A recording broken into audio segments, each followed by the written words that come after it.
अगली सुबह दोनों बहनें अपनी जमीन को देखने जाते हैं, जिसमें दोनों बहनों ने मेहनत करके थोड़ी सी सब्जियां उगाई थी। दीदी, अच्छा हुआ कि माँ बाबूजी के जाने के बाद हमने यह जमीन बेचा नहीं। अभी देखो, हमने मेहनत करके कितनी सारी सब्जियां उगाई है। अब हम किसी व्यापारी को यह बेच के थोड़े पैसे कमा सकते हैं। हाँ, तू ठीक बोल रही है। इसे बेच के कुछ दिन का तो गुजारा हो जाएगा, लेकिन लेकिन क्या दीदी, इसे बेच के हम कुछ दिन ही गुजारा कर पाएंगे। उसके बाद क्या? अरे आप मायूस मत हो दीदी, मुझे सिलाई बुनाई का काम आता है। मैं वो करके घर खर्चे निकालूंगी। आप बस घर संभालना। कोई जरूरत नहीं तुझे ये सब करने की। तू क्या मुझे बेकार समझती है? तू घर पर ही रहना। मैं लोगों के घर काम करने जाऊंगी, और मुझे बांस की सीजें बनाना भी आती है, जो बाबूजी ने सिखाया था। ये करके मैं घर का गुजारा निकाल लूंगी। यह सब बात करके दोनों कुछ समय अपने खेत में व्यतीत करने के बाद घर आते हैं और अपने अपने काम में लग जाते हैं। रात को जब दोनों सोने जाते हैं, तब दोनों बहनें अपनी मुश्किल भरी जीवन के बारे में एक दूसरे से बात करने लगते हैं। दीदी, माँ बाबूजी के बिना ये रातें और भी डरावनी लगती हैं। सब कुछ खाली लगता है ना दीदी? हाँ मीरा, पर अब हम माँ बाबूजी दोनों की जिम्मेदारी निभा रहे हैं। हमें हार नहीं माननी। ये जमीन, ये घर, सब कुछ उनका दिया हुआ है। हमें इसे बचाना है किसी भी कीमत पर। यही सब तो माँ बाबूजी की यादें हैं। ज्योति बहुत ही हिम्मती थी। वह तो किसी से मदद भी नहीं लेना चाहती, लेकिन उसे अपनी बहन को लेकर बहुत चिंता होती थी। अगले दिन जब दोनों बहनें खेत पर पहुंची तो देखा कि इस जमीन के बीच एक खूंटी गड़ी हुई थी।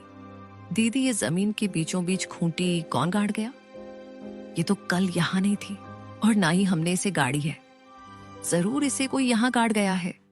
ये जरूर हमारे चाचा चाची का काम होगा।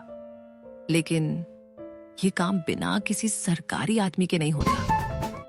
इसका मतलब हमारे खेत को ये लोग बांटने की साजिश चला रहे हैं। उसी वक्त दूर से धर्मपाल आता दिखा, और उसके साथ विमला और उनका बेटा कमल भी था। तीनों के चेहरे पर अजीब सी मुस्कान थी। अरे बेटियों, घबरा क्यों रही हो?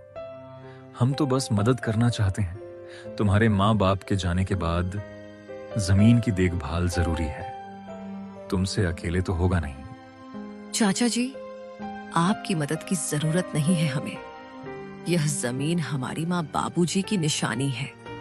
इसे किसी के हवाले नहीं करेंगे। अरे बच्चियों, ऐसे कैसे नहीं दोगे? ये जमीन तो तुम्हारी और हमारी है।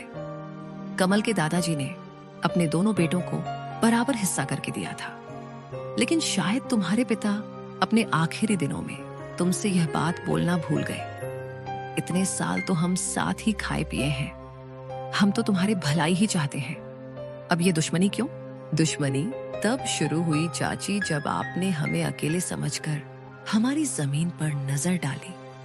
और चाची, दुश्मनी तो आप लोग हम दोनों से निकाल रही हो। अरे मीरा, इतनी गरज क्यों रही हो? छोटी हो छोटी बनकर रहो। ऐसे बड़ों के बीच मत बोल समझी। अरे जाओ, कैसे बड़े लोग जिनकी सोच छोटी होती है, वे उम्र में बड़े होकर भी सम्मान के हकदार नहीं होते। मीरा, तो कुछ मत बोल। और हाँ, अब अगर आप लोग हमारे खेत के पास भी आए तो अच्छा नहीं होगा। हम कमजोर दिखते हैं पर डरते नहीं। धर्मपाल ने सब कुछ चुप कराकर कहा। ठीक है बेटियों, हम कुछ नहीं कहेंगे, लेकिन कानून अपना काम करेगा।